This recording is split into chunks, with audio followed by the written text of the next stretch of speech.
Miten sä, Helena, kuvailisit asennetta, dialogista asennetta? Mitä se tarkoittaa? Joo, se todellakin, että mitä se sitten on, ja jos tähän ottaa sen näkökulman, että sitten täytyisi myös niitä asioita omasta toiminnastaan seurata, eli että kuinka ihmisystävällinen olen, kuinka vastavuoroinen olen, kuinka vertainen olen. Myös siihen liittyy tämä, kuinka symmetrisesti toimin vuorovaikutustilanteissa.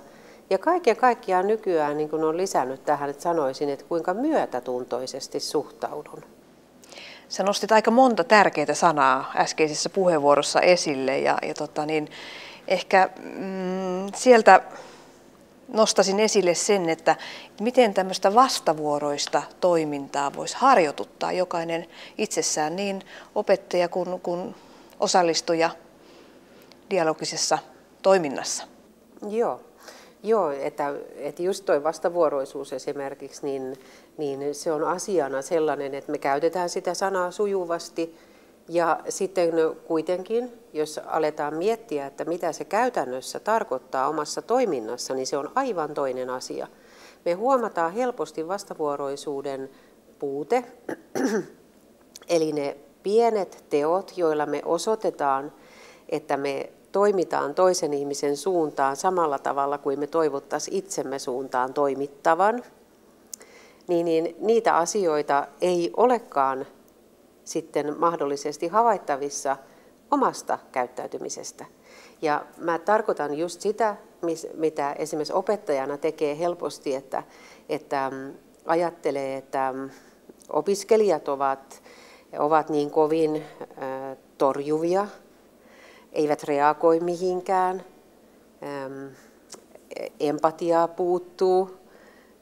Sitten tosiaankin tämä, että ihan tulee opettajalle sellainen tunne, että he eivät halua sanoa mitään, niin silloin se pohdinta pitäisikin opettajana siirtää myös omaan itseen sillä tavalla, että kuinka avoimesti itse lähestyn, otan toiset ihmiset huomioon, osoitan sitä eri tavoin, kiitän erilaisissa tilanteissa, rohkaisen, kannustan, palkitsen esimerkiksi vain ilmeellä, että olen huomannut, olen havainnut erilaisia hyviä asioita ja niin edelleen. Sanoit, Helena, siitä, että dialogiseen asenteeseen ja toimimiseen kuuluu myöskin semmoinen vertaisuuden tunne. Kuvaile vähän sitä tarkemmin. Joo, me puhutaan hyvin sujuvasti siitä, että meillä kaikilla ihmisillä on samanlainen ihmisarvo. Ja se on melkein niin kuin hoettu kliseeksi asti. Ja on kuitenkin todellakin omasta mielestäni käytännössä kyse siitä, että on hyvin haasteellista ja vaativaa eri tilanteissa kokea sillä tavalla, että se sun aito tunne on keskustelussa, että me lähdemme niin kuin vertaisina yhdessä ihmettelemään asioita. Että se ei ole sillä tavalla, että se eriarvoisuus tulee heti siitä, että minkälainen koulutus esimerkiksi meillä on, niin kuin opettajana usein mietitään, että miten sitä voi olla samanarvoinen, kun itsellä on paljon enemmän esimerkiksi tietoa voi olla jostain asiasta. Ei se sitä poista, jos ymmärtää tämän samanlainen ihmisarvoasian. Se on aina kaikilla sama koulutuksesta, statuksesta, elämän historiasta, monenlaisista asioista riippumatta. No miten sitten tämmöistä vertaisuutta voi oppijayhteisössä, luokkatilanteessa edistää?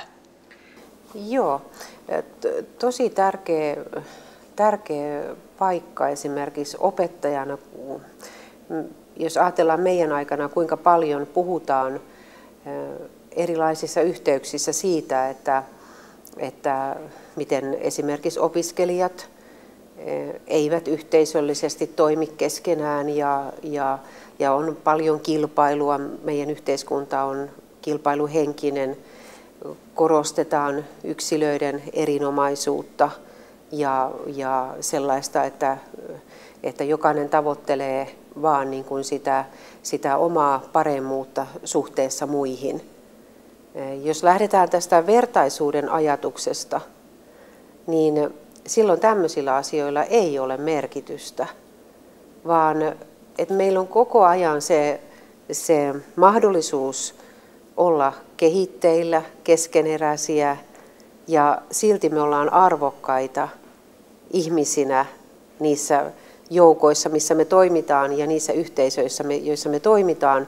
Ja toki yritetään sitten kehittyä erilaisissa asioissa, mutta just tämä samanarvoisuus tuo niin kuin sen rentouden ja ilon siihen oppimiseen ja kehittymiseen, koska ei tarvitse olla se täydellinen, ei tarvitse esittää kellekään mitään enempää kuin mitä on. Ja sehän mahdollistaa oppimisen aivan eri tavalla kuin sellainen, että yrittää vain tilanteesta selviytyä siten, että mä näytän tosi hyvältä tai paremmalta tai jotain tällaista. No miten sitten opettajana semmoisissa tilanteissa voisi toimia, kun joku opiskelijoista ottaa kovasti tilaa ryhmässä? Niin se just että tämä tilan ottaminen, niin se luo eriarvoisuutta, että silloin ei huomaa sitä jossain ryhmässä, että no mähän käytän nyt kaiken ajan ja tilan tässä. Niin jos esimerkiksi opiskelijaryhmässä tai oppimisyhteisössä harjoitellaan tätä vertaisuutta, niin silloin voi aina tilankäyttäjille vedota, hei, että muistaaksä tämän symmetrian idean. Ja meillä on se samanlainen niin kuin vertaisina se osallistumisen mahdollisuus. Mutta jos ei näin tee, niin on tosi hankala niin kuin ruveta torjumaan opiskelijaa, joka osallistuu. Se saattaa olla hyvin vaikeaa, että sen tekee siis toista kunnioittaen. Joo. Jos Helena mietitään tämmöistä oppijayhteisöä, niin mitä sä ajattelit, että mitkä on ne keinot, miten saisi tämmöisen dialogisen asenteen toimimaan ryhmässä? Se ei ole kovin helppo tehtävä, koska nyt nimenomaan tämä vertaisuuden ymmärtäminen, niin se edellyttää oivaltamista. Ja niin kauan kuin se on oivaltamatta, niin siinä ryhmässä on koko ajan erilaisia oireita ja merkkejä siitä, että koemmekin toisemme eriarvoisiksi, vaikka voimme niin kuin kaikki kliseinä todeta, että totta kai me ollaan samanarvoisia, mutta se sisäinen kokemus ei ole oikeasti se. Ja nyt se, että kun tämä on tämmöinen oivalluksen asia, tämä vertaisuuden kokemus ja siihen sisältyvä samanarvoisuuden idea, niin on monenlaisia tilanteita, joissa opettajana esimerkiksi niin opiskelijoita johdatella ja ohjata hoksaamaan ja havainnoimaan, että mistä tässä olikaan oikein kysymys, kun tapahtui näin ja näin. Ja opettajana ei osaa tällaisia tilanteita ohjata silloin, jos itse ei ole oivaltanut tätä kunnolla, tätä asiaa. Se on mun näkemykseni. Ja silloin niin kun laskee läpi ja antaa tilaisuuden siinä oppimisyhteisössä, niin kun antaa tilaisuuden niin kun ei-arvostavalle suhtautumiselle toisia kohtaan, ei kunnioittavalle suhtautumiselle toisia kohtaan, sitten antaa leimata toisia opiskelijoita, arvostella heitä ja niin edelleen. Mutta jos on oivaltanut tämän idean, niin silloin osaa näitä tilanteita opiskelijoiden kanssa käsitellä ja järjestää vaikka pienen tuokion sen asian pohtimiseksi, jos haluaa vielä niin kuin syvempää ymmärrystä opiskelijoissa tämän asian suhteen syntyvän. Ja tätä kautta niin kuin syntyy se turvallinen ja luottamuksellinen rento tunnelma yhteisöön. Että ne torjunnat ja ne parempana olemiset ja toisen hiljentämiset ja tämmöiset, ne tapahtuu tosi äkkiä ja myös vaikuttavat niin, että opiskelijat, osallistujat päättävät, että en enää tule mukaan keskusteluun. Sitten oikeastaan Helena jatkaisin siitä, että miten semmoisissa tilanteissa dialogi jatkuu, jos ollaan asioista hyvinkin eri mieltä.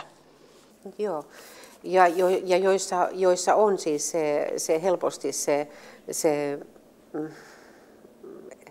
mahdollisuus siihen eriarvoisuuden kokemukseen, että kenen mielipide nyt on sitten se, joka on se voittaja ja se parempi. Ja jos on dialoginen ja asenne on dialoginen, niin erimielisyys ei ole pelottava, koska sen osaa ottaa vain yhtenä näkökulmana.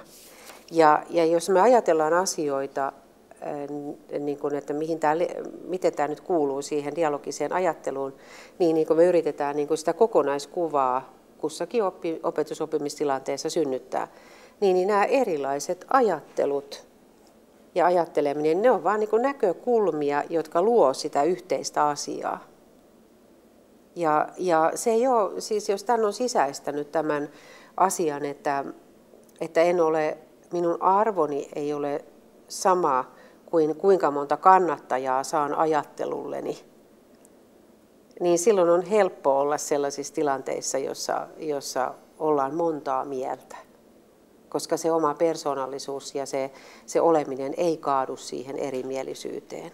Ja vaikeissakin tilanteissa, jossa ei oikein ymmärrä, mistä on puhe, niin pystyy jatkamaan, koska vilpittömästi kysyy seuraavan avoimen kysymyksen, että mitä tämä on, mitä sitten on, mitä sen jälkeen tehdään, mitä sitten tapahtuu, jos noin ajattelee ja niin edelleen.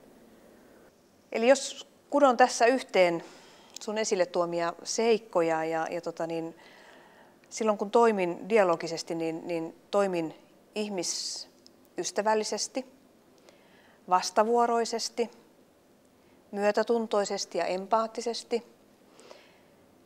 Jokaisella ihmisellä on samanlainen arvo, eli samanarvoisesti, ja kuitenkin sitten eri mieltäkin saa olla, ja erimielisyyksistä huolimatta dialogisuus ja dialogi jatkuu.